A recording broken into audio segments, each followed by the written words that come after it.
Como a maior parte das crianças que têm amigos imaginários, Beal levava a culpa por probleminhas que aconteciam na casa. Alguém roubou cookies da tigela? Beal. Alguém deixou a porta aberta? Beal. Às vezes aconteciam coisas estranhas que não podiam ser explicadas por uma criança de 6 anos, como objetos sumindo e barulhos desconhecidos durante a noite. A piada era que tudo isso sempre era culpa de Beal. Só eu sabia que era ele realmente que estava por trás da maioria dessas coisas. Beal não tinha interesse em ser notado por ninguém, mas agia bem como queria na casa, mesmo que colocasse a culpa em mim. Eu amava o meu tio. Ele era o parente legal e sempre me levava para tomar sorvete e conversava comigo como se eu fosse uma pessoa, não um bichinho. Isso é algo muito importante para as crianças. Até contei para ele sobre Beal, o que levou bastante a sério, e até perguntou a opinião de Beal em pequenas coisas, sem dar a entender que estava no mesmo recinto que nós, só que invisível. Ele nunca estava invisível para adultos. Ele só estava visível para mim. E odiava quando davam para entender isso. Tio Joey era provavelmente o outro único ser humano que Beal não achava ser desprezível. Era o irmão mais novo da minha mãe. O tio Joey teve várias e várias namoradas. Na verdade, meninas. Ele ainda está solteiro até hoje, então já sabem. De qualquer forma, a maioria delas eram ignoradas por mim e me ignoravam de volta. Às vezes eram especialmente legais, mas não me apegava muito. Uma, entretanto, se destaca dentre tantas. Seu nome era Amber. Ela tinha cabelos longos e castanhos, com dentes perfeitos. Naquele verão, minha mãe precisou viajar para trabalho, ou sei lá o que, e o tio Joey se ofereceu para cuidar do meu irmão e de mim, na casa de praia dos nossos avós. E, é claro, Amber foi conosco. Ela amou e estava adorando brincar de casinha, me chamando de adorável e querendo brincar o tempo todo comigo. Eu realmente não gostava dela. Era uma reação instintiva, algo nela era estranho. Eu me tornava incrivelmente tímida, algo que era bem fora do normal para mim. Um dia, deve ter me ouvido brincando e depois, na hora do jantar, perguntou quem era Beal. Eu menti e falei que era um dos meus ursinhos, e Joey nunca me corrigiu. Sempre achei que foi uma boa reação de sua parte. Beal não se impressionava com Amber. Contei pra ele o quão desconfortável ela me deixava, e ele começou a fazer uma lista de coisas que podia ser. Ele me disse vários seres que podiam ser disfarçados de humano. Os olhos humanos preenchiam lacunas e mentiras, tomando essas criaturas em seja lá o que queriam ver. Disse que se eu me sentisse desconfortável, devia haver um motivo. Minha voz era importante demais para ser cuidada por cegos olhos humanos. Para deixar assim, na sorte, tínhamos que cuidar daquilo com as nossas próprias mãos. Creio que você já pode adivinhar que isso era uma péssima ideia. Eu não vou incomodá-los com detalhes, pois são honestamente bem idiotas e vergonhosos para mim. Eu fiz várias coisas, tipo passar um dia todo sem olhar para ela, ou olhar somente com os olhos semicerrados para ver se sua forma mudaria. Inventei um jogo onde eu fingia que ela era um monstro e corria pela casa gritando: Amber é um monstro, corram! E eu tenho que dar crédito à mulher. Ela aguentou muito mais do que várias aguentariam. E lá pro terceiro dia na casa, sua paciência começou a diminuir.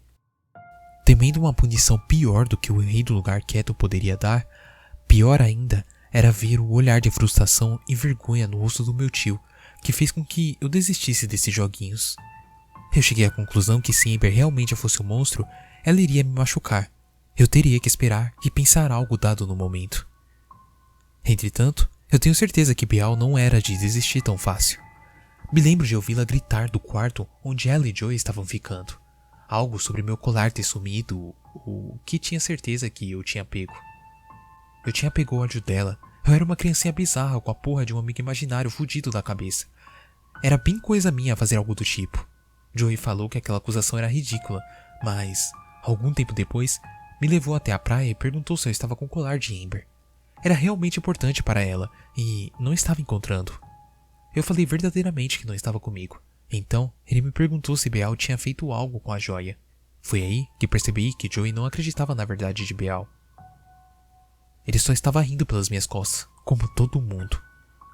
Eu não vou importuná-los com detalhes melodramáticos, porque percebi que estou enrolando, mas... Mais tarde naquela noite, depois de um jantar tenso e extremamente silencioso, meu irmão me levou até a praia para que Amber e Joey conversassem a sós. Disse que eu estava arruinando tudo com meu amigo idiota de mentira.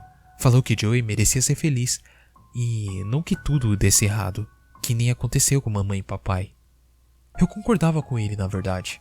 Era meu irmão mais velho, e eu me espelhava nele. Eu o amava mais do que qualquer coisa no mundo.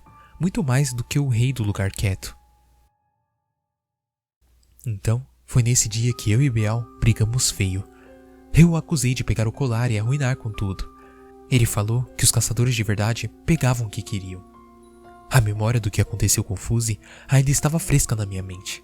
E falei que nada ali pertencia a ele e que deveria ir embora. Eu não queria vê-lo de novo. Eu não queria vê-lo pelo resto das férias na praia.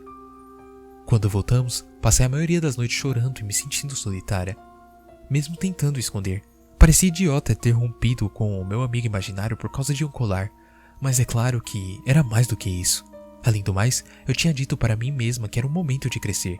Meninas grandes não tinham amigos invisíveis. Era tudo de mentira, então não tinha motivos para ficar triste. Acabei esquecendo a maior parte das histórias e gastando minha energia com coisas mais importantes. Isso, acho, nos traz de volta ao meu presente, no corredor, com um demônio invisível na minha frente. O misto de emoção me abalou, mais do que a memória em específico. Eu me senti envergonhada, encabulada e triste, por ele e pela minha versão pequena. Seja lá o que Beal era, seja lá o que Beal não era, eu percebi então e ainda acredito que eu preciso aceitar. É uma parte de mim que tem um grande significado. Você está tentando me proteger de algo? Eu perguntei. Não você. Sua voz. Ela me pertence. Eu não vou deixar que você a estrague. Não há mais tempo. Olha... Comecei percebendo que estaria ferrada se não desse um jeito. Por que você só não pegou a minha voz quando me conheceu, para começo de conversa? Ele fechou os olhos e se alongou. Meu pobre amigo invisível parecia cansado. Assustador, sobrenatural, aterrorizante, porém cansado. Você me encarou sem medo. Me perguntou por que eu estava triste. Eu vi uma parte de mim. Então, deixou que eu ficasse com a minha voz porque mesmo assim continuava com você? Ele não falou nada, mas levei seu silêncio como um sim. A quietude estava fazendo pressão em mim e minha náusea estava voltando com sede de vingança. Tentar racionalizar tudo isso fazia minha dor de cabeça pulsar, mas sabia que era importante. Fechei meus olhos e tentei pensar. Eu também devia parecer cansada. Tá bom, então, por que não pegou quando foi embora? Ele chiou em frustração e bateu os dentes. Apertei o saleiro e fechei meus olhos ainda mais apertados. Se isso não funcionasse, achei que poderia fazê-lo ir embora com a minha imaginação. Talvez você não tenha ido embora. Eu continuei. Talvez você estivesse esperando apenas algo ruim acontecer. E agora, algo ruim aconteceu. Chega! Seu rugido me fez temer que meus vizinhos viriam reclamar dos barulhos, mas eu ainda não tinha aberto os olhos. O mundo estava girando um pouquinho. Só espere um pouco, tá? Então, algo de ruim está acontecendo. Você disse que eu era como você. Isso significa que precisa confiar em mim. Eu não posso encarar isso. Você não é uma caçadora. Eu tentei te ensinar, mas você falhou. Eu sei, eu falei. Estava tentando manter minha voz calma e constante. Mas eu acho que isso não é um monstro, Beal. Não acho que você pode me salvar disso. É por isso que está preocupado? Só porque você não pode lidar com isso? Não é porque você não pode lidar com isso que eu não possa. Então, não desista de mim, tá bom? Por favor, confie em mim, que nem confiou na lua, tá? Você teve que a deixar partir, não é? Esperei uma resposta, mas não ouvi nenhuma. Vagarosamente abri meus olhos para ver que as sombras tinham se dissipado. A luz do sol estava banhando os cômodos, vindo de janelas do quarto e da sala. Eu não sei por quanto tempo eu tinha ficado lá de pé. Não sei se isso significa que Beal concorda comigo, me entende ou que minha mente simplesmente desistiu por um tempo. Mas eu me sinto mais calma. Me sinto melhor sabendo que encarei isso. De qualquer forma, sei que isso parece ser totalmente idiota. Sou melodramática ou estou me sentindo culpada. Eu só não consigo parar de sentir que, no seu próprio jeito, a escuridão se importa comigo. Mesmo assim, falta só um dia entre eu e a quarta-feira.